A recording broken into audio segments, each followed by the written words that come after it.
Hey, what's up? This is Pat Flynn from smartpassiveincome.com, and you're listening to the Empowered Podcast.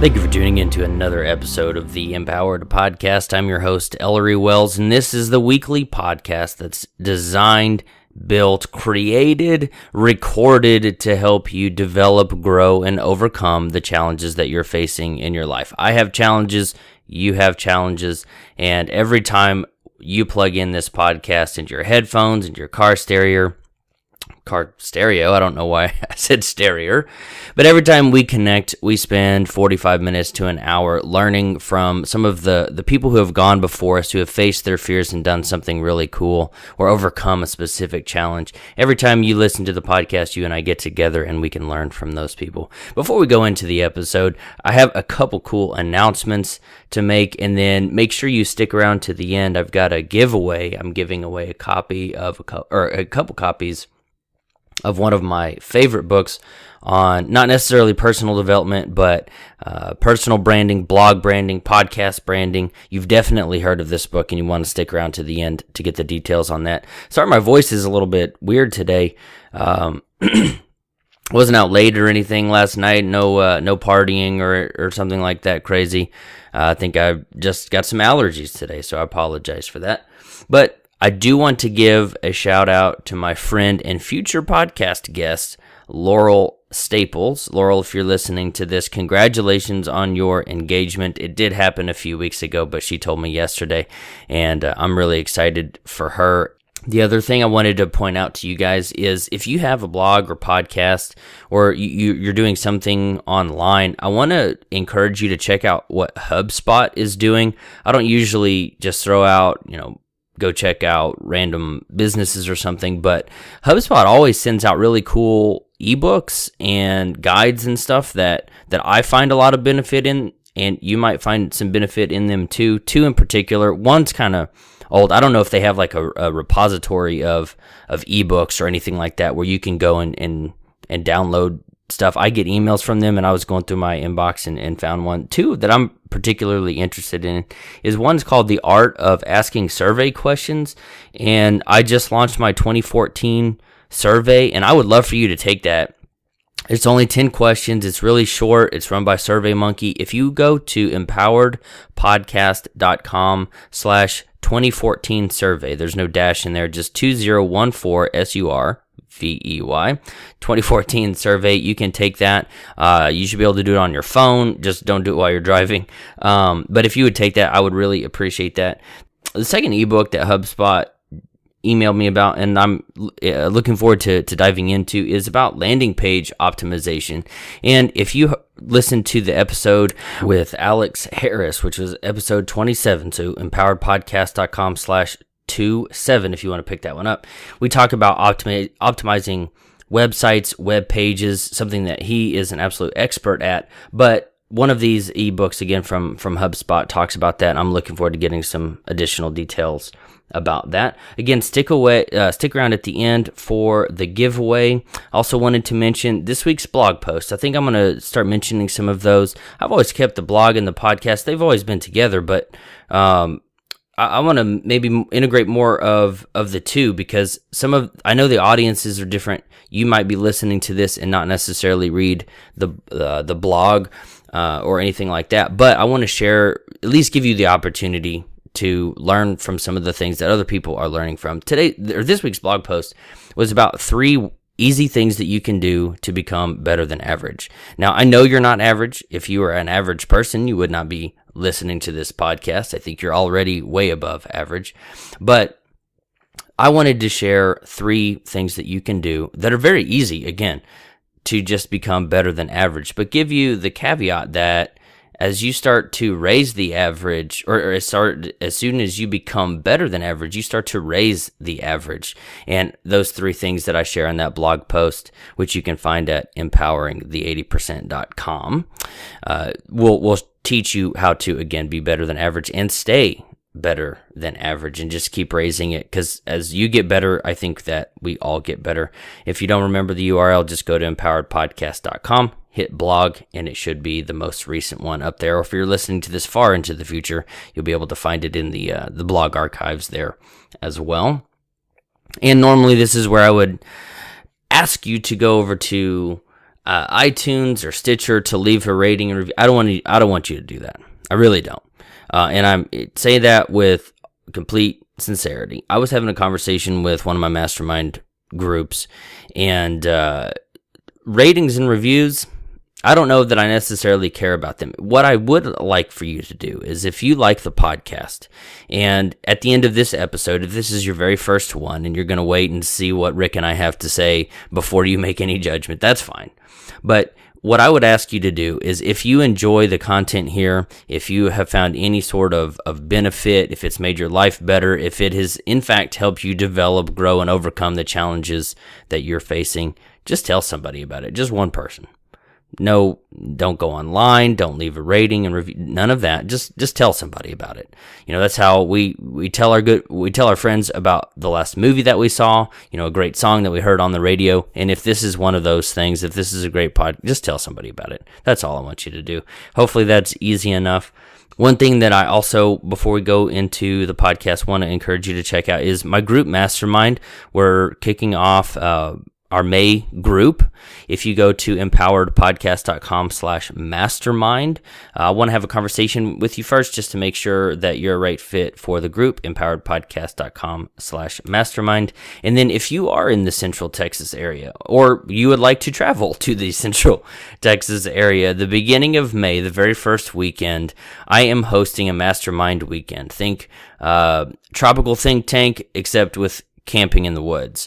If you go to mmweekend.com, you can buy your ticket, or 2 or 3 or 4 there. We're going to keep the group fairly small there, but again, that's mmweekend.com. Without further delay, we'll go right into the interview with Rick Mulready, who will talk to us about how to find and grow your social media platforms. And then again, at the end, stick around for the giveaway information. Here we go.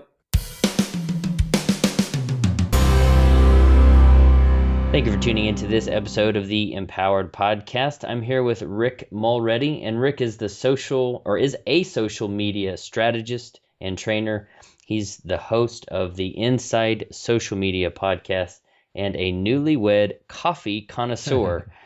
How are you doing, Rick? I'm doing great, Ellery. How are you? I am doing fine. I'm glad that made you laugh. I wouldn't say I'm a connoisseur when it comes to coffee, but I do like my coffee, and I blame my now wife on that, because before I met her, I never used to drink this stuff, but I love it. I love it. I'm not one of those people that needs it though. I truly enjoy the experience of coffee, especially bulletproof coffee, which if you've never heard of bulletproof coffee, it's essentially coffee, good quality coffee mixed with quality butter and coconut oil. And you mix it all together, and it is coffee goodness. Do you add cream and sugar to that, or is that? I personally don't, because you have so much cream from the butter. But I know friends who I've introduced it to who add like some stevia in there or something like that to kind of sweeten it up a little bit. I personally don't, because I'm not. I don't need to make it any sweeter. It's good stuff. And it's called Bulletproof. Bulletproof coffee. Yeah. Interesting. Yep. And for everyone who is kind of lost by what Rick and I are talking about, a couple days ago, I had interviewed Rick's wife, Amy. And towards the end, I shared that I'd found some really good Costco coffee that I really enjoyed. And she kind of slammed me that, oh, good. That, she told me that Folgers wouldn't quite cut it for her. So yeah. I thought I'd throw the coffee gun. Yeah, she likes her good coffee. We've become kind of the we're kind of hipster when it comes to coffee. We like our good coffee. There you go. Well, Rick, as I mentioned before, you're known for really digging into social media strategies, principles. You've talked to some of the best known brands that I can imagine. I think they're all listed on your site, which for everybody, I'll put a link into it, but it's rickmulready.com. Can you tell us a little bit how you got started with this? Because you work for yourself. You're Yes. a business owner. Mhm. Have you always been a business owner, or did you transition from a corporate job or Yeah. something into this? Yeah, I did. I did the whole transition thing. So I spent 12 years in corporate internet advertising. Before that, I actually totally different. I worked in hockey, and I was the scouting coordinator for the Washington Capitals. But Interesting. back in 2000, I went to work for AOL back on the East Coast. So I've worked for some of the biggest brands in the world, and during that time, I've worked with some of the biggest brands in the world. So I worked for AOL, I worked for Yahoo, I worked for Funny or Die, which is Will Ferrell's online platform. I also worked for a company called Vibrant Media, which is a contextual advertising platform. So I did 12 years of the corporate internet advertising world where, and I kind of had all different types of roles on the advertising side. Where I started out, I was in the operations side, which essentially means I'm sort of like behind the scenes and so forth of the advertising deals. And then I moved on to the last several years. I was actually selling. So I was out there selling the ad deals and so forth. So I did that right up through the end of September 30th of 2012. It seems a long time ago now, but that's when I left the corporate world to focus on all of my social media stuff full time. Now, Awesome. while I was doing the corporate world, I was still, I was working on this business sort of on the side and so forth. And I started out in Facebook advertising, then kind of moved in from Facebook advertising specifically into sort of the holistic approach of Facebook marketing. And then from there, sort of, I kind of did a pivot, if you will, and really focused on what I do right now. And that is the angle of, so many small businesses are trying to figure out this, the whole world of social media here. And one of the best ways to do that is to look at someone who is already successful in doing it and model what they're doing. And so that's really what my brand is. And looking at what the most successful brands in the world are doing in social media, what strategies and principles that they're using, but always what can small businesses do, and how can they take those same strategies and principles and model and apply them for their own small business. So that's really kind of how we've evolved into, to what I do right now. And you mentioned the podcast and so forth, where I interview heads of social media from these successful brands, and we talk about exactly that, what they're doing well in social media, but always how can a small business take what they're doing and model and apply it for their own small business. And just because I know a lot of people are either wanting to make that transition from working for someone else to working for themselves, can you give me a little detail what that was like? Did it feel like you were jumping off into the unknown, or had you built up your consulting and coaching business to where it was just an easy transition? Well, the easy part of it was I was ready to do it, and mentally ready, but that took a long time to get me there. I had not built up the side business to the point of I was equaling sort of what I was doing in the corporate world, because I was, it was a really good job. The stuff I was doing paid me really well. And so it was going to take a lot to equal that out of the gates. So from that perspective, what I did is, when someone's looking to make that jump, I kind of look at it as three different categories. You're either going to make the jump with, let's start the other way. You are going to build up your side business so that it is equal to what you're doing in your day job. And so then it's a really simple and easy transition to go into full-time for yourself. So that might be one person. The second one is they're not going to do that per se, but they are going to have a safety net. They're going to have a pretty good level of savings in place so that, yeah, you might have income coming in from your side business, but also you have this safety net from which you can draw from while you're, building up your business. And then that third person is, in my mind, going to be that person who just makes the jump. They're like, screw it, I'm just going to make, I not necessarily have a ton of income coming in from my side hustle. I don't have a ton of savings, but I'm going for it, So those people are, are pretty risk averse. So they don't really, it doesn't really bother them. So they make that jump. I fell into that second sort of category where, yeah, I did have a little bit coming in from the side business, but at the same time, I had built up a pretty significant savings in order to make that jump. And that's really what, I'd worked towards. I got myself out of debt. I had built up that savings. So it was a lot of planning that went into it that got me to the point where I said, you know what? Okay, I set a date. I set that line in the sand. I said, I'm going to be leaving by this date. And that's what I did. I actually have a unplanned, not all of my questions are planned. Okay. This one's kind of random. How do you feel about starting your business when you have personal debt? Because you mentioned getting out of debt and having a cushion. But I was listening to a podcast just a few days ago, and they were talking about how they weren't really planning on getting out of debt. And I was just curious to see what your opinion is on that. Well, I think that, the differentiating factor there is that, are you jumping in and leaving if you have a day job and you have debt and you have this side business, or you're starting a side business, are you starting that side business while keeping that day job? I think in that case, it's fine to have that debt. And of course, everybody has that different threshold of what they're able to, be comfortable with and accept. I personally didn't want to make the jump to full-time entrepreneurship and having my own business while I had, a pretty significant amount of debt hanging over my head. So, if you are going to leave, in my personal opinion, and this is what worked really well for me, was that while I was in the day job and making, the steady paycheck and so forth, that's when I really chipped away and got rid of the debt there. And that allowed me to kind of have peace of mind going into the full-time job, myself, that I was creating for myself, and have that peace of mind going into that without that debt hanging over my head.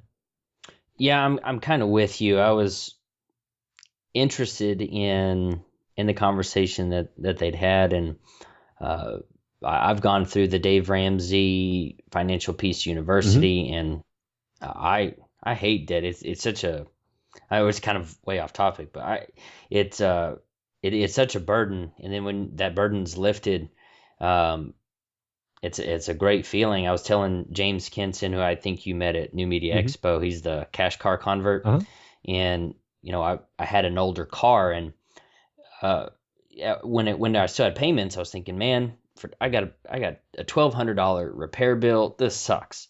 And then as soon as I paid it off, I got a $1,200. They go through the maintenance and like, hey, we recommend that you fix these things. I was thinking, man, I can keep my old car running for $1,200. This is sweet. Right. So it's definitely a mindset shift. So thanks for sharing your opinion on that one. Sure. And you mentioned studying the experts, the people who are just knocking it out of the park. No pun intended, because I know you worked with, what was it, the Giants? Yeah, the Giants.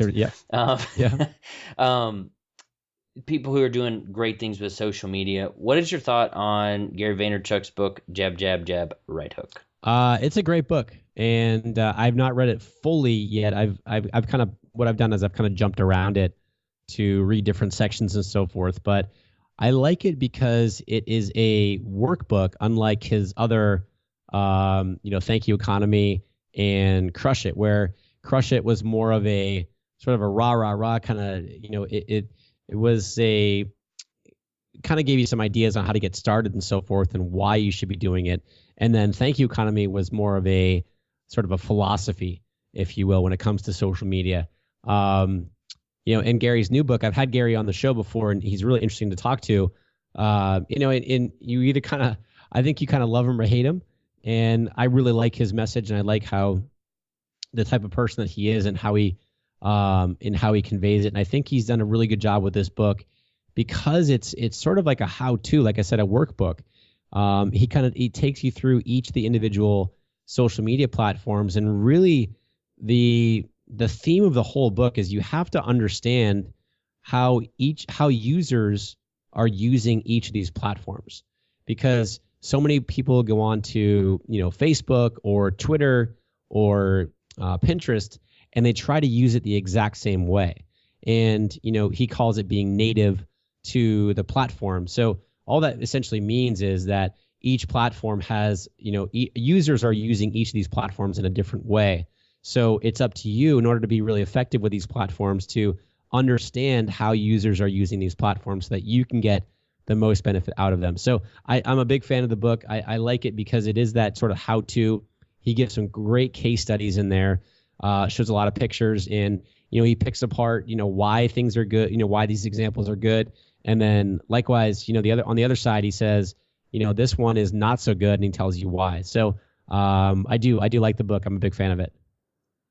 And I just made this decision right now. I have a couple extra copies. So if you're listening to this, in the show notes of this episode, and I'll go into more detail after the interview is over, but if you want to win 2 copies, or one of my 2 copies of Jab, Jab, Jab, Right Hook, I will give those away in details to come. And Rick, what type of strategies do you take to these small businesses? Because in that book, I also liked the pictures, and I changed some of my social media strategies, like putting a logo on things. Sure. Are those the types of similar things that you get into with your small business customers, or how do you help them? Yeah, for sure. I mean, it's going to be different, obviously, for each client, because they have different objectives and so forth, and they're at different points. Some of them are just starting out. Others are, more advanced and so forth. So it really all depends what they're sort of where they're at and what their business objective is. But that's always the first point, is understand what your business objective is, because that's going to be what dictates, the type of social media that you do. That's always the first question that I ask people is, why do you want to be on such and such platform? Or why do you want to be using social media in the first place? What is your objective? What are your business goals? And then you need to understand who your target audience is. Where are those people hanging out online? Are they using Facebook? Are they using Twitter?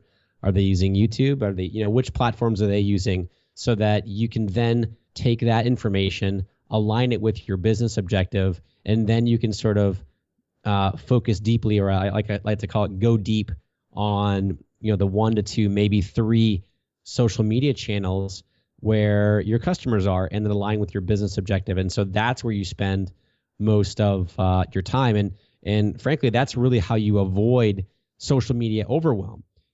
So many small businesses out there think they need to be on every single social channel out there. Well, I mean, that's super overwhelming. Even for the most savvy of social media people out there, being on every single platform is a tall task, and can be very overwhelming. So when you focus on those 1 to 2, maybe 3 platforms that align with your business objective and that align with your target audience, that's where you're going to get the most value out of it, because you're avoiding that overwhelm. Would you say for a small business owner, they need to find a platform that they enjoy and kind of plant their flag and direct everybody to it, or go where they have found or they think their customers are? Kind of a combination of both. If you're not happy with it, like if you hate using whatever platform, and you feel like you need to be there, and it does align with your objective, and your target audience is on there, I think at that point you need to look at, okay, are there other platforms that you might also enjoy that do align with your objective, and where your target audience is there, and then kind of make a decision from there. Because if you hate a platform, like I had a buddy of mine who, as a fellow entrepreneur, and this was like 6 months ago, he was using Twitter and he was using Facebook for his business. And so I asked him about each one, and he said, oh, Twitter's been great for me. He's like, I get leads from it. And that was his primary objective. His business objective from social media was to not only build brand awareness for his business, but also he wanted to generate leads. And Twitter was working really, really well for him. He enjoyed it. He liked getting in there and interacting with people, and then looking for conversations that were happening where he can add value and so forth. But he was also on Facebook, and he was like, oh God, I hate Facebook. I hate being on there. And so I said, well, why are you on there? And he said, well, I feel like I have to be. Everybody says, oh, you got to be on Facebook. And then I said, well, you know what? It's probably a good idea to be on Facebook. Oh, the other thing too, he said, was that he wasn't getting anywhere near the traction that he was getting on Twitter. He wasn't getting the leads, and he wasn't getting the engagement that he wanted. And then add on top of that, he absolutely hated it. So I was like, man, why don't you stop using Facebook for now? Focus your efforts on Twitter where you enjoy it and you're getting results from it. Sort of double down on your efforts on Twitter and see what happens. And once he did that, I mean, it just sort of shifted for him where it was almost like someone, and I didn't do this, but it was almost like someone gave him permission to not use Facebook because, Twitter was working for him. It aligned with his objective. It aligned with his target audience, and he really enjoyed it, and it was working for him. So, that's when he really focused solely on Twitter. So, just kind of a quick story there to show more about what we're talking about here, where you choose a couple of platforms, and if you don't like one of them and you hate going on there, are there other platforms that you do enjoy that do align with your objective that where your target audience is, and then you can kind of make the decision from there. Yeah, I think and actually you probably know this statistic, but something like 70% of people in America anyway are on Facebook, and only like 15 to 20% are on Twitter. But if you're not getting the results from the 70 but are on the 17, maybe making that pivot or focusing on that. I mean, obviously that worked for him. I used to be a big Facebook fan, and I still use it quite a bit, but over the last maybe 3 or 4 months, connecting with people like you on Twitter and through the New Media Expo process, Twitter's fun. It's not just like, hey, I'm eating a burger for lunch and Right. I'm driving home. I don't, maybe it's just the people that I'm following, but I don't see that a whole lot. But it's a fun conversation instead of pictures of kids or George Takei sharing funny photos, which they're all funny, but Well, yeah. I mean, Twitter is interesting, and it's my favorite platform as well, and that's where I spend most of my time. And I like it because you get to have that interaction with people, and it's sort of quick hit conversations. It's almost like it's 140 characters, so it's almost like texting, where you can have those quick conversations. But Twitter has a really good, and they have some work to do on it, but it is a good search functionality where depending on what your industry is or what your niche is, you can search on that. You can put in keywords in there and look for conversations that are happening about your industry, and that's how you start to build and grow your your followers on Twitter. Because the more you start to interact with people and answer their questions and help them out, then they're going to start following you back, and that's how you get that.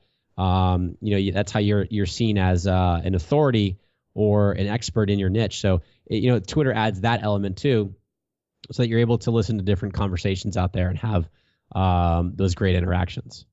What do you think about following everybody that follows you back? I personally am not a big fan of it. It's still sort of that accepted practice now on Twitter, and I don't necessarily do that personally. But people who follow me, I do take a quick look at the people that are following and so forth, and because you get so many people, it's very easy to get lost in all the people that you are following that are following you and so forth on Twitter. I would say I'm not a huge fan of the automatic follow back personally. Take a second. That's the other thing too, is that if someone, takes a second to interact with you on Twitter, do the same back. Like, take a second to look at their profile, look at what their name is, look at, what their interests are. Are they, I don't know, gluten-free? Are they whatever it may be? And, mention that. Or maybe they're from a town where you grew up or something like that, or whatever it may be. It shows them that you've taken a quick interest in them, and not just a blind, response back. And that interaction goes a long way. Yeah, I always get skeptical when someone has like 18,000 followers and they're following 18,000 people. Yeah. And not only is that too many to keep up with anyway, but I just get real suspicious of that kind of auto follow back thing. And I try to do what you're talking about, is go and see if this person are these person's tweets relevant to what I want to accomplish in Yeah. life? And are they what I want to read? Yeah, exactly. And if you're a business, and I talk a lot about personal branding and creating a brand for yourself. And if you, not that who you follow is necessarily who you are, but maybe if you pulled up my profile and the suggested things were all beer companies, I mean, that kind of says a little bit about who you Sure. are. You look at me, I've got people like you as of about 30 seconds ago. I should have done that a while back.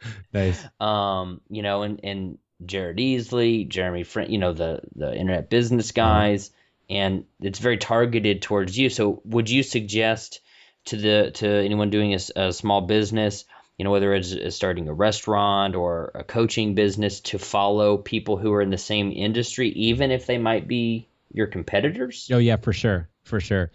Find people who, because what you can do, and you just said it right there, is find people who are sort of your industry leaders, if you will, and then you can look at the people who are following them, and you can start to follow them as well. And it's we were just talking about it. It's still that sort of accepted practice that when you do follow somebody, it's sort of they automatically follow you back. So that is a good way to start to build your fans. Once you find that sort of industry leader in whatever niche that you're in, you can look at the people who are following that person and then start following them. And oftentimes you're going to get those follows back and so forth. So yeah, and I mean, you mentioned competitors. I mean, following competitors is a really good way to kind of keep up with what they're doing. How are they? What types of things are they doing in the niche? What types of things aren't they doing in the niche? I mean, it's a great way for sort of competitive intelligence, and I don't mean that in sort of like a creepy way in any way, but I mean just listening to the conversations that are going on. I mean, that's what social media is all about, especially on Twitter. That you need to be listening to the conversations that are going on out there, and that still goes for competitors, because you can get some really really good intelligence there when you're listening to those conversations. Now, Rick, we mentioned at the very, very beginning that you're a newlywed, I think like 3 or 4 months now, End of right? September. Yep. Awesome. Yeah. What's it like being married to another entrepreneur? Mm. And because this is more of a personal question, how does the healthcare work out? You don't have the corporate job, Yeah. the corporate healthcare. What's it like being married to another Hmm. entrepreneur, and maybe some of the challenges you've had, but without going into maybe too Sure. much detail? Well, it's What's an that like? interesting question, and we just moved to San Diego literally a week ago, and we're in a one-bedroom place, and so we both work from home, obviously. So we have our individual desks and so forth, and I have my podcasting equipment all set up on my desk here, so I don't necessarily have a separate area where I do that. And we really have to, it really comes down to communication. That sounds very cliche when we're talking about a relationship or a marriage, but I mean, we're always talking like, all right, what's your schedule today? What kind of, what interviews are you doing? What calls are you going to be on? That sort of thing. Are you working with clients or whatever it may be, so that we can be, mindful of what the other person is doing and try to get out of each other's way. Now, the great thing is that both of us love working in coffee shops as well, and so that allows us to sort of give each other some space to do that. Now, it's challenging. I'm not going to lie. It's definitely a challenge. However, we're very thankful and grateful that we have the freedom, so that if we want to do something in the middle of the afternoon or whatever together, we're able to do that. So and that's really what it's all about for us, is that the freedom of lifestyle to do those types of things. So yeah, it works, but it takes some work to make it work for us. As far as the insurance goes, it's a good question, because that's one of those things that most people who are going to make that transition don't necessarily think about. And I had great insurance when I was in the corporate world, and I didn't pay for it at all. So it was a pretty big change when I went out on my own and then needed to get insurance. So Amy at the time, she already had She already had insurance. Actually, at the time, she was on my insurance from my corporate job.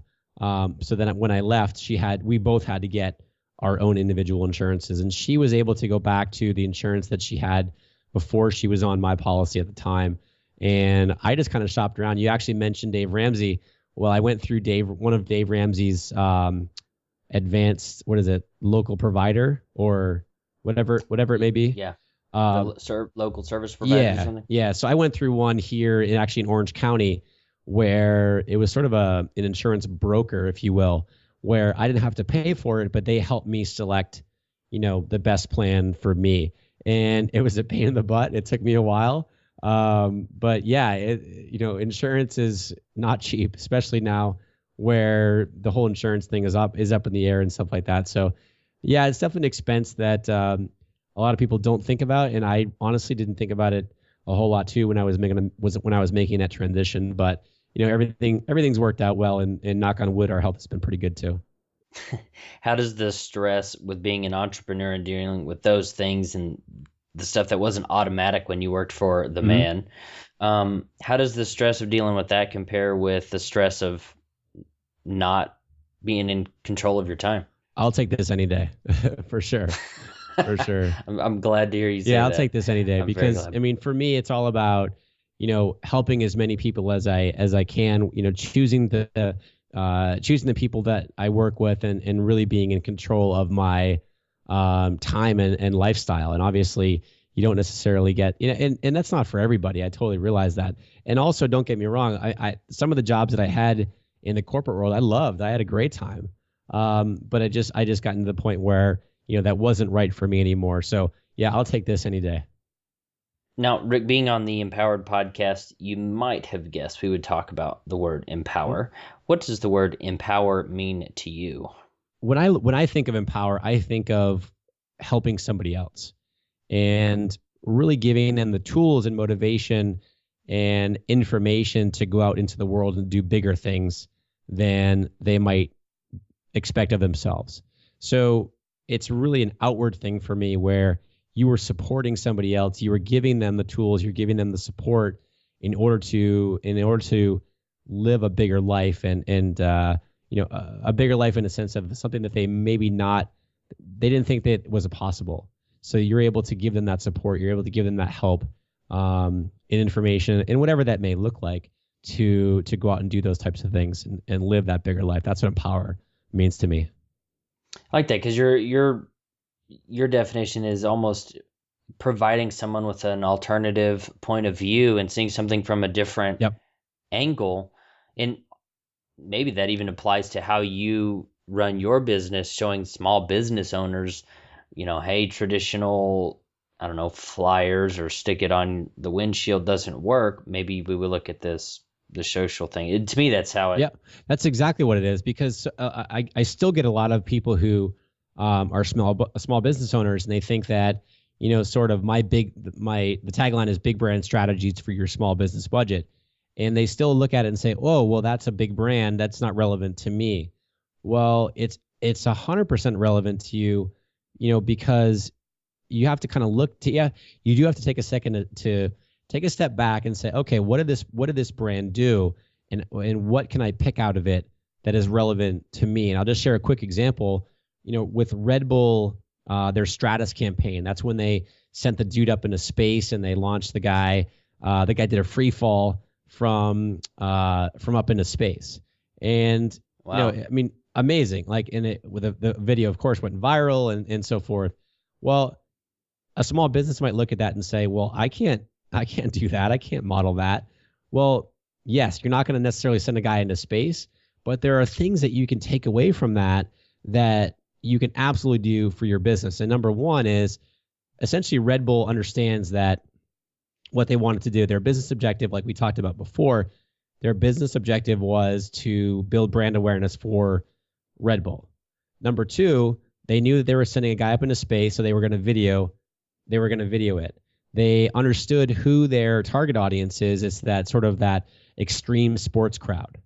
And so when they understood these types of things, they have the video, or they know they're going to take a video of the stunt and they know that their extreme sports crowd is on a platform like Facebook, for example, which is a visual platform that you can run video on.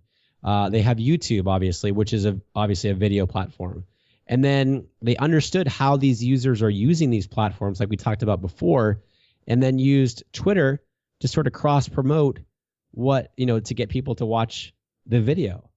And that's really what it came down to. And any small business can take those strategies and principles of what they did and do it for their own business. They understood what their business objective is. They understood who their target audience is. They understood how people use these social platforms, and then they aligned what they were doing simply with the right platforms. Any small business can do that. So that's what I mean is sort of empowering these small businesses to look at what the big brands are doing and pick out the elements that they can be doing for their own business. And that's like you said, looking at what the big boys are doing. I think Gary talks about that in his book. When you have a small budget, whether it's for media marketing or this could be applied to a lot of things. Look at what the people with the big budgets have and what they're doing, and then learn from their mistakes and their lessons, exactly. and then apply them to your small budget. Exactly. So I like that too.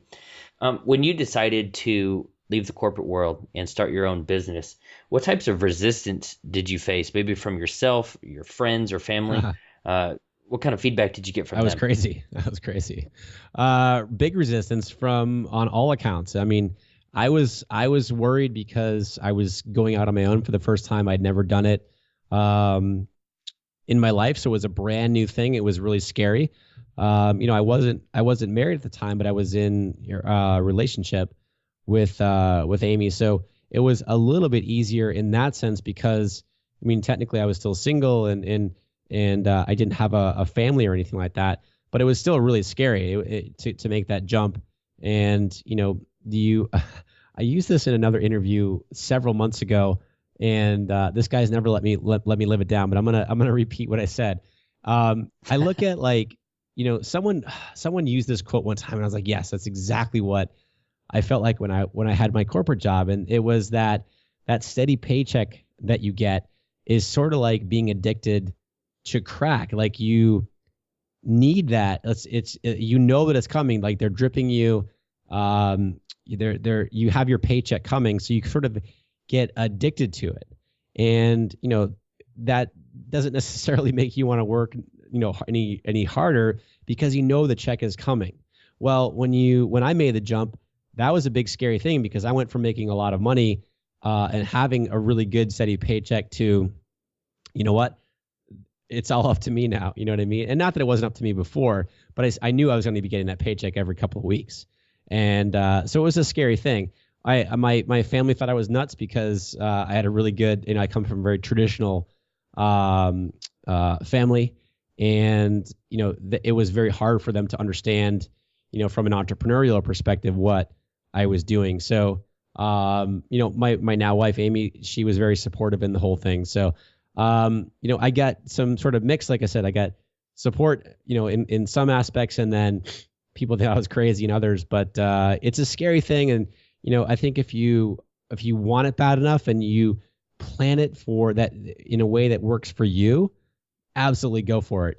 But make sure that, like I said, like we talked about before, just sort of get your affairs in order so that you're not jumping into all kinds of craziness at one time.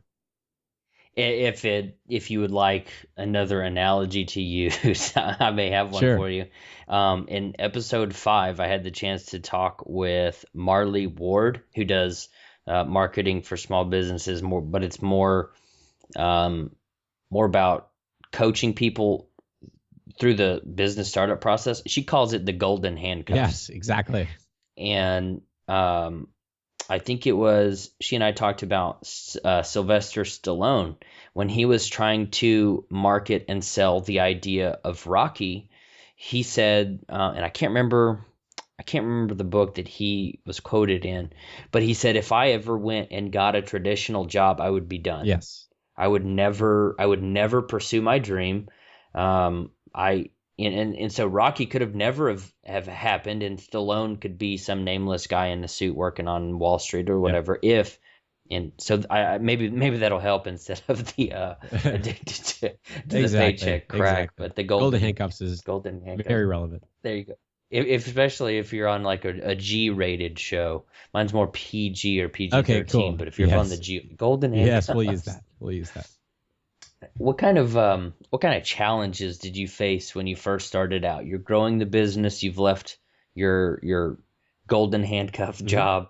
What kind of challenges did you face in that process? I mean, it was really the transition from going into being or going from the full-time job into to owning my own schedule and being like, holy cow, what did I just do? What did I really just do to my life? And did I make the right decision? You start questioning yourself and so forth. And I don't think that ever goes away for any entrepreneur. I think that it sort of goes up and down. You have good days, just like everything else. You have good days and bad days with stuff. But for me, that was and that lasted a little while. I was like, whoa, what did you just do? And so that was a big challenge. And mindset is, it gets talked about here and there, but for me, it's one of the most important things that when you're making that jump and you're going into starting your own business in the entrepreneurial world and so forth, it's really about mindset. You have to really, really believe that, you are going to be successful in this. You really can't have that doubt that whether you're going to succeed or not. So that was probably the biggest challenge for me when I made that jump. And the second thing is, and it sounds kind of funny, but when you all of a sudden become ultra in control of your schedule, like you have the day to yourself and you have to figure out, okay, how am I going to work today? When am I going to work today? How long am I going to work today? On what things am I going to work today? Figuring out which times of the day that you work best. Like personally, I'm a more early morning person as opposed to late at night person. I know a lot of my friends are super late at night people. So, figuring out what your schedule is and then, how you work best and the types of things that, you're going to be working on. When you are working for yourself, it's very easy to kind of blow work off and say, you know what, I think I'm going to, take today off or whatever. And I'm not saying that's a bad thing, but it's when you are solely dependent on your income and revenue and so forth, you really have to think about, it's not necessarily that golden handcuffs that we were just talking about. It's you are dependent on the effort that you put in there. So that was a big challenge for me personally in figuring out, what that day looks like for me and when I work best and so forth. So it's gotten much easier. I'm not saying that it's gone away, but those were a couple of the biggest challenges I faced. At this point, I think I maybe have interviewed 30 or 40 different people, most of them entrepreneurs, some of them are doing other things. And I don't think anyone has said, oh yeah, I knew I knew what I was going to do and I knew I was going to be successful. How did you overcome that self-doubt? Did you tell yourself something every day? Did you put a whiteboard that you'd walk by every morning or draw something on the mirror? What did you do to I don't know, you may not be able to relate to this part, but how did you pick yourself up and say, I can do this? For me, it really came down to, and it still comes down to, the people that I surround myself with. And, it's a cliche and that you hear it all the time, but it really is true. I mean, you are as successful as the 5 or so people that you surround yourself with. So you want to make sure that if you want to be successful, regardless of what you're doing, if you want to lose weight or whatever it is, you want to be hanging around people who are doing what you are doing or that you want to do. And that's what it came down to for me, is surrounding myself with those people who are successful. And it's really hard not to be successful when you're hanging around those people, because it frankly, it rubs off on you. And it's a different mindset. We're talking about mindset. It's a different mindset when you're hanging around people who, are uber successful and doing the types of things that you want to be doing. That rubs off on you. And so it was and still is really huge for me to help me in my business and mindset moving forward. Do you have a coach or a mastermind group? Actually, if you could answer those as separate questions, do you have a coach and do you have a mastermind group? I do have a coach. I'd rather not say who it is, only because he doesn't really take clients. But I do have a coach, absolutely, and that's something that I started out coaching with Adam Baker from Men versus Debt. He was my first business coach, and I mean he's now I'm very lucky to call him a very good friend of mine. But he was integral in sort of getting me going, and this was from from ground zero, from getting started. So I think coaches are invaluable. I mean, if you look at even the most successful, athletes in the world, they all have coaches. So, if you are starting a business or you already have a business, coaches are really, really, can be really, really helpful in regardless of which level, that you're at. So yes, I do have a coach, and I'm in 3 masterminds. I'm in 2 different masterminds that one of them meets every week, one meets every other week. And then I'm actually in a podcasting focused only mastermind, which meets every other week as well. And masterminds are amazing because, you kind of get to, it kind of goes back to the whole surround yourself with people who are doing what you want to be doing and who are successful at it. The more that you can get around that and share ideas and help each other out, I mean, it's invaluable. So definitely recommend masterminds. Great answer. Great answer. Rick, what are you doing today that will keep you moving forward tomorrow? Oh boy, today's been a busy day. So I did an interview podcast for my own show this morning. I've done a couple interviews today. That is, I love having these conversations whenever I possibly can. I have a mastermind later today. And I'm also I'm launching, I should say, a Facebook advertising course, which is sort of intermediate to advanced level. So I'm working with, today I'm working with a guy who is designing my membership area for the site. So lots going on. And then tonight I actually I have to drive up to about an hour north of here to Irvine, where I'm meeting with a small group, and it's sort of a mastermind of friends where tonight we're going to do actually a vision board and create a vision board for ourselves. So lots going on today. No kidding. I mean, what I take away from that is so you mentioned the calls. I don't know how long the calls, maybe they're an hour or something, but you've blocked out some serious time for your own personal development, your own professional development, and investing in other people. It's not just like an hour a week or something like that. It's, which is, it's kind of humbling and inspiring at the same time. I led a group that I met with on Monday nights. It was actually for Jeff Goins' Tribe Riders group. And the holidays hit, and I think it might have been maybe a couple months now that we haven't met. And I want to get that back going. And I'm also starting to coach more people and want to be able to grow that part of my business. But I really like your answer and how much time and effort.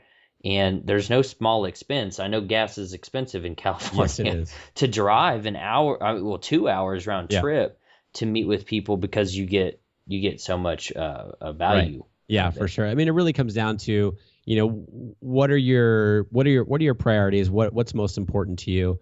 And then, blocking time, like you mentioned, blocking time during your day, that makes sense. And I say that when we're talking about setting up your day, I try to do, when I'm reaching out or doing interviews and so forth, such as this, I try to do them in the afternoon. The interviews I do for my show, it sort of depends on, I kind of do those whenever, honestly, but, it's just all about blocking time based on what your priorities are and what you really want to be focusing on, during the day and what's most important to you. Rick, what was the last movie that you saw? Oh my God. My last movie I saw, I think it was on a plane when we were coming back from our honeymoon. The last movie is probably, I watched Jobs with How was Ashton that? Kutcher. Frankly, I didn't like the movie a whole lot. I thought Ashton Kutcher was amazing as Steve Jobs. I was very impressed with the job that he did, no pun intended. But the overall movie, I was like, it's okay. But yeah, I think that was the last movie that I saw. Kind of sad, but yeah, that's the last movie I saw. Cool. Can I ask where you went on your honeymoon? Yeah, we went to Bali for 2 weeks, and then we went to Thailand for a week. We went to, we were one night, as the old 80s song goes, we were one night in Bangkok, 6 days in Chiang Mai, which is the northern part of Thailand. And like I said, we started out for 2 weeks in Bali. Liked Bali, but we wish that we had done the reverse, where we spent 2 weeks in Thailand and 1 week in Bali, because we loved Thailand. It was amazing. Neither one of us had ever been over there before. So we had a great time. We were gone about 3.5 weeks. Wow, that sounds pretty awesome. Yeah. Well, Rick, for my last question, what is one tip or piece of advice that you can give people like me and the listeners to the show who are just starting out? What's one tip or piece of advice that you can give us? I go back to that. Find people who are doing what you want to be doing, and surround yourself with those people. I mean, go to conferences like you were mentioning before, NMX, New Media Expo, and start to meet people in person. And the more that you can develop those in-person relationships, we all live a very, we're connected through the internet, but we're also disconnected because we are not meeting each other in person. So whenever you can get out, into these conferences and meet people live and, say hello and sit down and have a coffee that is a good coffee, that you can, sit down and have a few words with them. That's really where you're going to get the most benefit, when you have a face to a name and so forth. So try to surround yourself with people who are doing, who are successful in what you want to be doing as much as possible, and that's going to rub off on you. So just not my Costco coffee. It'll work. It'll work if that's all you got. Sorry, I was like, man, should I throw that in there? We got this great nugget of information. Should I throw in the Costco comment? Nice. So, Rick, if someone wanted to thank you for hanging out with me today and coming on the Empowered Podcast, where can we find you on Twitter or Facebook, or what's your favorite, and where can we find you? Favorite would be Twitter. It's at Rick Mulready, RickMulready. And I am on Facebook as well. It's at the Facebook page is R Mulready. And then, of course, my site, which is rickmulready.com. Awesome, Rick. Thank you so much for hanging out with me today. It was a pleasure having you on the show. Appreciate it. Thanks, Ellery. I really like Rick's tip there at the very end. Find people who are doing what you want to be doing and surround yourself with those people. So often we think that we're the only one going through a certain problem or having a certain struggle, but there are people out there who are trying to do something similar. It may not be the exact same, but something similar to what we're trying to do. And if we're trying to do it all on our own, we're never going to be able to succeed. And I love that piece of advice. Find people who are doing what you're doing, connect with them, and I highly suggest that you do that, and completely agree with that feedback. If you would like to win, and I will mail this, it's a physical book. I'm holding it in my hand right now. That's the hardback. I mean, this is a solid book. It's a fantastic book by Gary Vaynerchuk. If you would like to win one of 2 copies of this book, I need you can do a couple things, actually. I'm going to pick a winner at random, but go to empoweredpodcast.com, connect with him on Facebook, and put the hashtag JJJRH. That's the hashtag for Jab Jab Jab Right Hook by Gary V. And leave a comment on my Facebook page, or connect with me on Twitter and tweet out a link to the show, and also use the same hashtag Jab Jab Jab Right Hook. I'll make those links really easy in the show notes for this episode. So if you want to go to empoweredpodcast.com/29, I'll make it easy to connect with me and share that information. I want to give away this book. It really helped me change my social media strategy. It's allowed me to reach and connect with a lot of new people. Maybe even you, if you've connected with me in 2014, a lot of what I've implemented for my social strategies came from this book. And I wish you all of the best luck in winning that. Just before we head out for the day, check out mmweekend.com. It's the first weekend in May, a camping mastermind. Go to empoweredpodcast.com/mastermind for my private group mastermind. Thank you for listening to the Empowered Podcast. I'm your host, Ellery Wells, and we'll talk to you soon.